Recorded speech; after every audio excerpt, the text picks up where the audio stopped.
Hi everyone, welcome back to another video from Crazy Gamer. Today in this video we will be learning how to link Pokemon Go with Google account. First of all, launch the Pokemon Go app on your phone and wait for it to fully load. Once inside the game, tap on the Pokeball icon at the bottom center of the screen. Now go to the top right and tap the Gear button or the Settings button. Under Settings, tap on Account. Under Account, you will be able to see Linked Accounts tab. Tap on the Google option.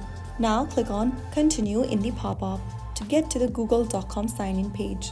Enter your email address or phone number associated with your Google account you are trying to sign into, and then click on the Next button. On the next page, you can go ahead and select your sign-in methods. You can use your passkey or enter your password for your Google account. I'm just going to select password and type it down. Make sure to type in your correct password and tap on Next. Once you are done, click on the Continue button and you have successfully linked Google account on Pokemon Go. Pokemon Go lets you link multiple sign-in methods such as Facebook, Apple, and Google.